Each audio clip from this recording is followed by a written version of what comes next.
నమస్తే, welcome to our channel. జ్యోతిష్య వాస్తు పండితురాలు దశక కామేశ్వరి గారు ఉన్నారు, వారితో మాట్లాడదాం.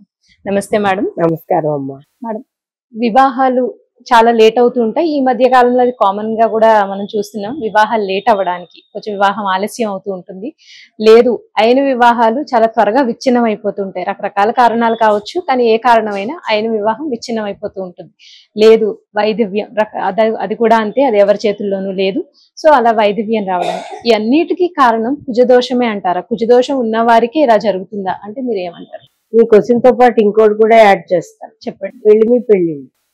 అవునండి, పెళ్లి మీద పెళ్లిళ్ళు. ఇప్పుడు ఆడ మగ కూడా పెళ్లి మీ పెళ్లిళ్ళు. 60 ఏళ్ల వాళ్ళు పెళ్లిళ్ళు, 70 ఏళ్ల వాళ్ళు పెళ్లిళ్ళు.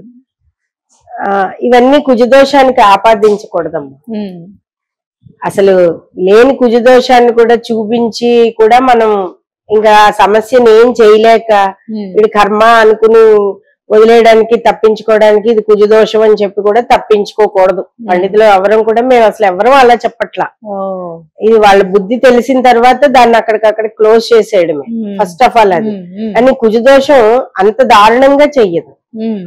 ఇతర గ్రహాల జాతకంలో కుజదోషం ఉన్నా అంత బీభత్సం అయితే ఏం జరగదు. అంత బీభత్సాలు జరగవు. రెండైతే జరుగుతాయి. ఒకటి, వైవాహిక సౌఖ్యం తక్కువగా ఉంటుంది, చిన్న చిన్న గొడవలు స్టార్ట్ అవుతాయి. అయితే వెళ్ళిపోవాలనే మైండ్ సెట్ అనేది వ్యక్తిపరంగా ఉన్నదే తప్ప కుజుడు లాక్కెళ్ళిపోయి అక్కడ పెట్టాడు అన్నది అనడం కూడా చాలా తప్పు. ఫస్ట్, కుజదోషం ప్రతి మనిషిలోనూ ఉంటుంది. రావుకేతువుల సంచారం కూడా ప్రతి మనిషిలోనూ ఉంటుంది. ఇక్కడ కుజుడి దృష్టి ఎవరితో ఉంది, కుజుడి మీద ఎవరెవరి దృష్టి ఉంది, అసలు ఈయన ఎన్ని డిగ్రీల మీద ఉన్నాడు, ఏ నక్షత్రం మీద ఉన్నాడు, ఏం చేస్తాడు, అసలు ఈ వ్యక్తి స్వభావం ఏంటి. నక్షత్రానికి ఒక వ్యక్తి జాతకంలో 3 పెళ్లిళ్ళు ఉంటాయి. నేను ఇప్పటికి దాదాపు 25 సంవత్సరాల్లో ఎన్నో జాతకాలు చూశాను. ఉన్నా కూడా ఒక భార్య ఉంది. కుజరాహులు చండాల యోగం అని ఉంటుంది. శని రాహులు చండాల యోగము, కుజరాహులు చండాల యోగము రెండూ కూడా మంచివి కాదు జాతక చక్రంలో. కానీ కుజరాహులు చండాల యోగం శని రాహుల కన్నా కొద్దిగా బెటరే. వీళ్ళు నోరేసుకుని పడతారే తప్ప మరి శని రాహులు అయితే చాలా దారుణంగా ఉంటారు. ఇప్పుడు జరుగుతున్న ఘోరాలన్నింటికి కూడా ఆ చండాల యోగం ఉన్న వాళ్ళు ఎక్కువగా ఉంటారు చాలా మందిలో. కానీ కుజరాహులు ఏంటంటే వాళ్ళు అనుకున్నదే చేస్తారన్నమాట. అంచేత ఇవాళ వైవాహిక జీవితాలు, పెళ్లి మీద పెళ్లిళ్ళు ఇవన్నీ కూడా కేవలం కుజుడిని ఒక్కడనే ఆపాదించడానికి వీల్లేదు. అది రౌద్ర గ్రహమే, కోపిష్టి గ్రహం, పాప గ్రహం. కానీ మరీ అంత దారుణంగా మాత్రం ఇబ్బంది పెట్టేసి విడదీసేది. ప్రతి జాతకంలోనూ కూడా ఎంత శాతం ఉంది, వాళ్ళని ఇచ్చి పెళ్లి చేయాలంటే వాళ్ళకి ఉంటుంది. అక్కడ కుజుడు కనబడడు, కానీ వాళ్ళ కుజదోషం కనబడుతూ ఉంటుంది. సో వీళ్ళిద్దరికి సరిపోయిందని చెప్తూ ఉంటాం. అది ఎలా సరిపోయిందన్నది వివరించి చెప్పగలిగితే వాళ్ళకి కొద్దిగా అర్థం అవుతుంది. అందుచేత ఇవాళ వివాహాలు లేట్ అవ్వడానికి కారణాలు వ్యక్తిపరంగానే, అవేమి కుజదోషం వల్ల జరగటం లేదు నేను గత 10 ఏళ్లుగా చూస్తున్న జాతకాల్లో. రెండవది ఏంటంటే కొంతమందికి నిజంగానే కుజదోషం ప్రత్యక్షంగా కనబడుతుంది, దాని మూలాన్ని వివాహం అవ్వకపోవచ్చు. ఇంకొకటి, బ్రహ్మచర్యం అనేది కూడా శని కూడా ఉంటాడు ఇందులో. శని వల్ల, కొన్ని బుధుడి వల్ల జరుగుతాయి. ఇక పెళ్లిళ్ళు అనేవి కేవలం కుజుడు ఒకడే కాదు, ఇందులో శుక్రుని కూడా మనం తీసుకోవాల్సి వస్తుంది. ఇక రావుకేతువులు కాలసర్ప దోషం అనేది కొన్ని నీచ పనులకి వాటికి ఇందులో 108 రకాలుగా మనం విభజించుకోవాలి. అందుచేత ఇవి కుజదోషానికి ఆపాదించేసేసి మనం ఇది చేయకూడదు. కానీ ప్రతినిత్యం కూడా మన జాతక చక్రంలో ఏ గ్రహం అయితే దోషభూతంగా ఉంది, ఏ గ్రహం అయితే మనల్ని వృద్ధిలోకి తీసుకొస్తుంది అన్నవి కాసేపు పక్కన పెడితే, గ్రహవారాలు మనకు ఉన్నాయి కదా, ఆది నుంచి శనివారం వరకు చక్కగా ఆదివారం నాడు సూర్యనారాయణమూర్తి పూజ చేసుకుని రుద్రాభిషేకం, శివరుద్రాభిషేకం చాలా విశేషం.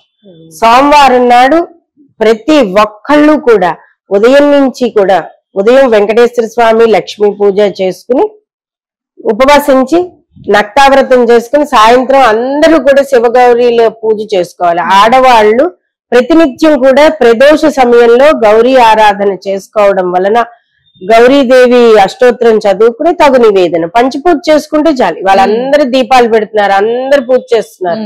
ఎవరిని ఇందులో ఏ ఆడపిల్లని కూడా సాయంత్రం అయ్యేటోడికి ఇళ్ళు నీట్ గా పెట్టుకుంటున్నారు. చక్కగా యూట్యూబ్ లో చెప్పేవి 100కి 100 మంది పాటిస్తున్నారు. కాబట్టి ఇక్కడ ఏంటంటే గౌరీ నామాలు తప్పనిసరిగా చదువుకోవాలి. కుజ దోషం తగ్గుతుంది, కాలసర్ప దోషం తగ్గుతుంది. ఏ గ్రహ దోషం ఉన్నా కూడా గౌరీదేవి కంట్రోల్ చేస్తుంది.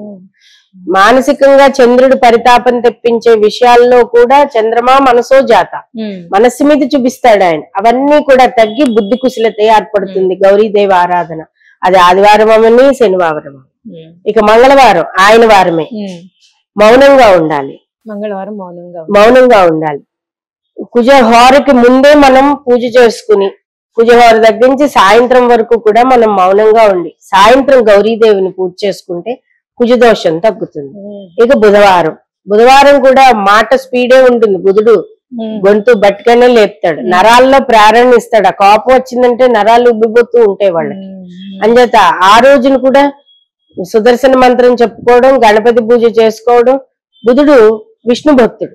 ఆ రోజును కూడా సంధ్యా సమయంలో గౌరీ పూజ, ఉదయ సమయంలో వెంకటేశ్వర స్వామి, విష్ణు స్వరూపాలు ఏదైనా సరే పూజ చేసుకోవచ్చు. కానీ ఏ వారమైనా కూడా ఉదయం మాత్రం లక్ష్మీ పూజను తప్పనిసరిగా చేసుకోవాలి. ఇది ఎక్కడుంటాయి, ఏ దోషాలు ఉంటాయి, గ్రహ దోషాలు. అప్పుడు మీకు అర్థమవుతుంది ఏమని, మాకు పూర్వజన్మ సుకృతాలేవో వెంటబడుతున్నాయి అని. అలాగే గురువారం వచ్చేటప్పటికి నూనె ముట్టుకోకుండా, నూనె పదార్థాలు తినకుండా శ్రీ మహాలక్ష్మి ఆరాధన చేసుకోవడం, సాయంత్రం అయ్యేటప్పటికి గౌరీ పూజ, శివ పూజ చేసుకున్నట్లయితే ఇక మళ్ళా దక్షిణామూర్తి ఎన్నెన్నో రూపాల్లో మీ ఇష్టం, శివస్వరూపం ఏదైనా సరే శివాయ గురవే నమః అనుకుని పూజ చేసుకుంటే ఏ కుజ దోషాలు ఉండవు. కుటుంబం అంతా, వైవాహిక జీవితం అంతా కూడా శుభ్రంగా ఉంటుంది. ఇక శుక్రుడు, ఆయన గురించి చెప్పక్కర్లేదు. ఆయన అన్ని మతాల వైపు తీసుకెళ్తాడు, లగ్జరీ వైపు తీసుకెళ్తాడు, జలసాల వైపు తీసుకెళ్తాడు, దుర్బుద్ధులు పుట్టిస్తాడు. మంచి చేశాడంటే ఆ ఆకాశం ఎవరెస్ట్ శిఖరంకి వెళ్తాడు, పడేయాలంటే అక్కడి నుంచి కింద పడేస్తాడు. సో ఇంద్రుడు ఆ రోజు అష్టదిక్పాలలో ఇంద్రుడు ప్రధాన దైవం. ఆయనకి ముందు ఒక గాయత్రి మంత్రం చేసుకుని నిజంగా తూర్పుకు తిరిగి ఇంద్రుడికి కూడా నమస్కారం చేసుకుని, ఇంద్రుడు చేసినంత శక్తి పూజ, శక్తి ఉపాసన ఎవరూ చేయలేదు దావతల్లో. అంత గొప్ప శక్తి సంపన్నుడు ఆయన.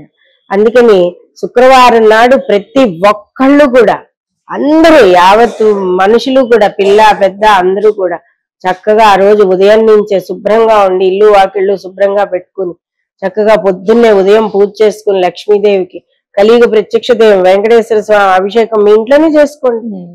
సంధ్యా సమయంలో గౌరీ పూజ చేసుకోండి, లలితా త్రిపుర సుందరి. కానీ గౌరీ నామాలే చదవాలి. నువ్వు లలిత చదువు, దుర్గ చదువు, అన్నపూర్ణ చదువు, రాజరాజేశ్వరి చదువు మాకు అనవసరం. కానీ గౌరీ నామాలు చదవాలి, అంత గొప్పవి గౌరీ నామాలు. గౌరీదేవిగా ఉన్నప్పుడే ఆవిడ శివుడి కోసం తపస్సు చేసి అపర్ణయ్యి పార్వతీదేవి పరమేశ్వరుని పెళ్లి చేసుకుని పార్వతీదేవి అయ్యి ఆవిడ సక్సెస్ అయ్యింది, అంత గొప్పగా.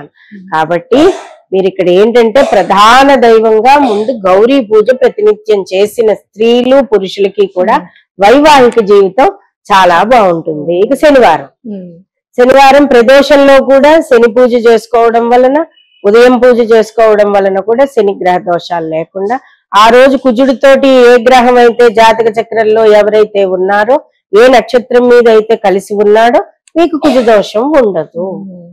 ఇంకెంతకన్నా ఏం కావాలమ్మా కదా అండి, ఇంతే చాలు. ఇది ప్రత్యక్షంగా నీకు చెప్పడం జరిగింది, ఆయన ఒక్కడే ఆపాదించద్దు అన్న విషయం అని. ఇలా మనం చేసుకుంటే కుజదోషం అనేది ఉండదు, వైవాహిక జీవితం బాగుంటుంది. ఇంక కుజుడి వల్ల వచ్చే సమస్యలు, ధన ఆర్థిక ఇబ్బందులు ఏవి కూడా ఉండవు. కుజదోషానికి పెద్ద పెద్ద పరిహారాలు కాకుండా చాలా చక్కగా భగవంతుని ఆరాధించండి అని మీరు చెప్పే చిన్న రెమెడీ ఇదేమో. ఏ గ్రహంతో ఆయన మమేకమై ఉంటాడో తెలియదు, ఎవరితో కలిసి ఉంటాడో తెలియదు కదా. ఇప్పుడు మనం చూడలేము, అనేక కోట్ల మంది జనం ఉంటారు. కాబట్టి సింగిల్ గా ఉండి ఏ నక్షత్రం మీద ఉన్నాడో కూడా చూసుకుని దానికి తగ్గ వార పరిహారం చేసుకుంటే ఆయన శాంతిగానే ఉంటాడు. సరే వారం ఆంజనేయ స్వామి గుడికి, అమ్మవారి గుడికి వెళ్తే సరిపోతుంది. అది సన్యాసం అనేది అతనికి రాసి పెట్టుంటే ఖచ్చితంగా అక్కడ కనబడుతూ ఉంటుంది. రైట్. అంచేత ఆపాదించేయద్దు. అది అవును, అది నా correct. ఉద్దేశం. ధన్యవాదాలు మేడం.